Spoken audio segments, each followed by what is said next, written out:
علیکم ورحمۃ اللہ وبرکاتہ۔ غزوہ احد۔ بدر کی شکست سے قریش مکہ کے حوصلے تو پست ہو گئے تھے، لیکن غیظ و غضب، بغض و انا کی آگ بھڑک رہی تھی۔ اس آگ نے ان کو ایک دن بھی چین سے بیٹھنے نہ دیا۔ 1 سال تو انہوں نے جیسے تیسے گزار لیا۔ اس کے بعد بدلہ لینے کی ٹھان لی اور 3000 آدمیوں کا لشکر بڑے ذوق و شوق سے تیار کیا۔ حضور صلی اللہ علیہ وسلم نے جب یہ خبر سنی تو آپ نے بھی ایک لشکر تیار کیا۔ مسلمان فوج بظاہر بے سر و سامان تھے، لیکن ارادے کے سچے، ایمان کے پکے اور اس کے اللہ رسول پر جان دینے والے۔ وہ بھلا کفار کو کیا خاطر میں لاتے، وہ دشمنوں کی کثرت سے ذرا بھی نہ گھبرائے۔ گھبرانا کیسا، بلکہ ذوق و شوق میں سینہ تان کر نکل آئے۔ ہر ایک یہ چاہتا تھا کہ اللہ اور اس کے رسول پر سب سے پہلے میں نثار ہو جاؤں۔ قریش نے مدینہ طیبہ پہنچ کر احد پہاڑ کے پاس بڑی شان سے اپنا پڑاؤ ڈالا۔ حضور صلی اللہ علیہ وسلم شوال 3 ہجری میں جمعہ کی نماز پڑھا کر 1000 مسلمانوں کو لے کر احد پہاڑ کی طرف روانہ ہوئے۔ عین وقت پر منافقوں نے دھوکہ دیا، اپنے 300 آدمیوں کو لے کر صاف نکل گئے۔ اب صرف 700 مسلمان رہ گئے۔ مسلمانوں نے احد پہاڑ کے دامن میں اس طرح اپنی فوجیں اتاریں اور صفیں مرتب کیں کہ مسلمانوں کی پشت پر پہاڑ تھا۔ اس پہاڑ کے دامن میں ایک چھوٹی سی پہاڑی اور تھی۔ ڈر تھا کہ دشمن اسی طرف سے آ کر پیچھے سے حملہ نہ کر بیٹھے، اس لیے حضور صلی اللہ علیہ وسلم نے 50 تیر انداز اس پہاڑی پر مقرر فرما دیے اور ان کو حکم دیا کہ ہم کو فتح ہو یا شکست، تم اپنی جگہ سے نہ ہلنا۔ دفتن کفار کی عورتیں بدر کے مقتولوں کا مرثیہ درد بھرے الفاظ میں پڑھتی ہوئی نکلیں۔ بس پھر کیا تھا، کفار مکہ آپے سے باہر ہو گئے، اب آئیں تو جائیں کہاں۔ فوراً قریش کا علمبردار طلحہ اپنی صف سے نکل آیا اور آواز دی کہ جس کو لڑنا مرنا ہو وہ ہمارے مقابلے پر آئے۔ ادھر سے حضرت علی مرتضیٰ رضی اللہ عنہ نکلے اور بڑھ کر تلوار کا ایسا وار کیا کہ وہ دم ہی نہ لے پایا، سارا زور دھرا رہ گیا۔ اس کے بیٹے نے جو یہ ماجرا دیکھ رہا تھا، بہت طیش میں آگے بڑھا۔ ادھر سے حضرت حمزہ رضی اللہ عنہ بڑھے اور لپک کر ایک وار ایسا کیا کہ اس کا خاتمہ ہو گیا۔ اب دونوں فوجیں مل گئیں اور عام جنگ شروع ہو گئی۔ دونوں جانب کے بہادر ہتھیلی پر سر رکھ کر ایک دوسرے پر ٹوٹ پڑے اور گھمسان کی لڑائی شروع ہو گئی۔ حضرت حمزہ، حضرت علی اور صحابہ کرام رضی اللہ عنہ دشمنوں کی فوج میں گھس گئے اور ان کی صفوں کی صفیں الٹ دیں۔ ایک حبشی غلام وحشی نے ابو سفیان کی بیوی ہندہ سے وعدہ لیا تھا کہ اگر وہ حمزہ رضی اللہ عنہ کو شہید کر دے گا تو تجھ کو آزاد کر دیا جائے گا۔ بس وہ آزادی کے شوق میں حضرت حمزہ رضی اللہ عنہ کی طاق میں لگا رہا اور موقع پا کر حضرت حمزہ رضی اللہ عنہ کو شہید کر دیا۔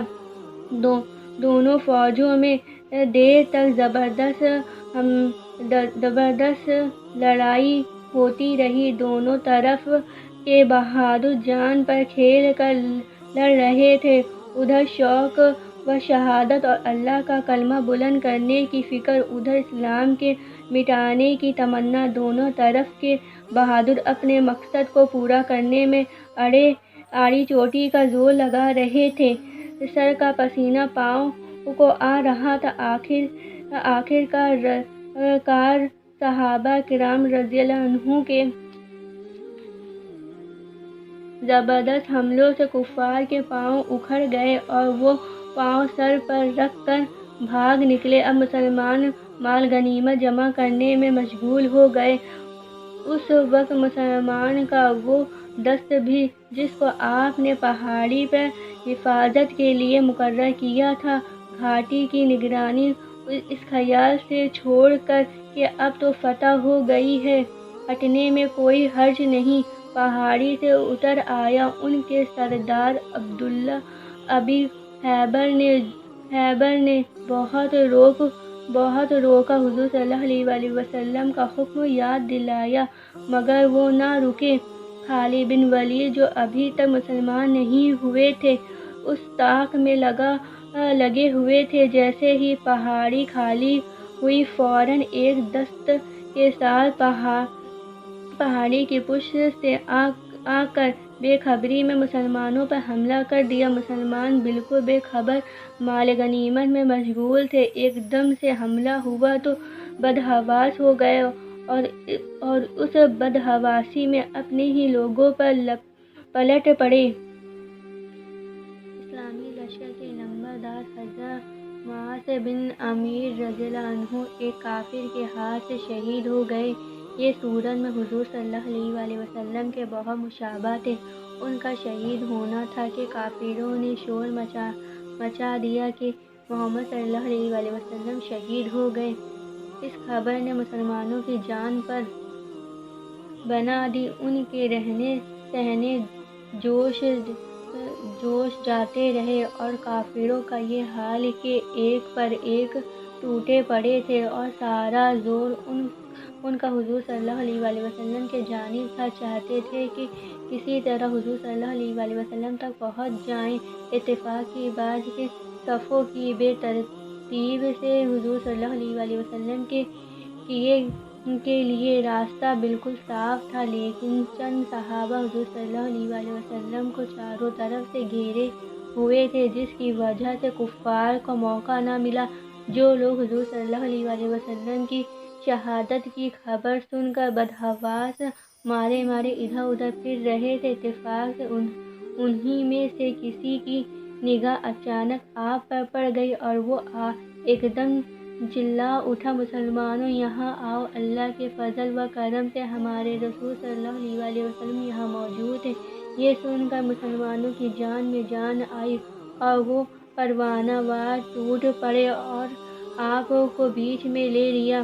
کفار مکہ ہر طرف سے سمٹا کر اسی طرف آتے تھے اور جانثاروں کا ہجوم دیکھ کر کائی کی طرح چمٹ جاتے تھے۔ ایک مرتبہ سب نے مل کر پھر نرغہ کیا اور تیروں کی بارش شروع کر دی۔ حضور صلی اللہ علیہ وسلم کے جانثار صحابہ سارے تیر اپنے اوپر لیتے رہے، یہاں تک کہ 7 صحابہ شہید ہو گئے۔ پھر ایک بدبخت کافر جس کو لوگ بہت بہادر سمجھتے تھے، مجمع کو چیر کر حضور صلی اللہ علیہ وسلم تک پہنچ گیا اور چہرے مبارک پر ایسی تلوار ماری کہ خود کی 2 لڑیاں رخسار مبارک پر گھس گئیں اور ایک دنران مبارک شہید ہو گیا، جس کی وجہ سے چہرے مبارک سے خون جاری ہو گیا۔ آپ چہرے مبارک سے خون پوچھتے جاتے تھے اور ان کی ہدایت کی دعا فرماتے جاتے تھے۔ سبحان اللہ، کیا شان کرم تھی! اللہم صلی علی محمد وعلی آلہ وصحبہ وبارک وسلم۔ اس لڑائی میں 70 مسلمان شہید ہوئے۔ شہیدوں میں حضرت حمزہ رضی اللہ عنہ کی شہادت بڑی اہم تھی۔ حضور صلی اللہ علیہ وسلم پر اس کا بڑا اثر تھا۔ پھر طرح یہ کہ ابو سفیان کی بیوی ہندہ نے حضرت حمزہ رضی اللہ عنہ کا کلیجہ نکال کر چبایا تھا، یہ اور بھی تکلیف دہ بات تھی۔ لڑائی کے بعد حضور صلی اللہ علیہ وسلم چند صحابہ کو لے کر پہاڑ پر چڑھے۔ ابو سفیان بھی اپنی فوج کو لے کر دوسری پہاڑی پر چڑھ گیا اور وہاں سے حبل کی بے پکاری۔ حضرت حمزہ رضی اللہ عنہ نے یہاں سے اللہ اکبر کا نعرہ لگایا، پھر شہیدوں کو دفن کر کے حضور صلی اللہ علیہ وسلم مع صحابہ کرام رضی اللہ عنہم مدینہ طیبہ واپس ہوئے۔ اس سال شعبان میں حضرت حفصہ رضی اللہ عنہا اور رمضان مبارک میں حضرت زینب رضی اللہ عنہا حضور صلی اللہ علیہ وسلم کے نکاح میں آئیں اور اسی سال شراب حرام ہوئی۔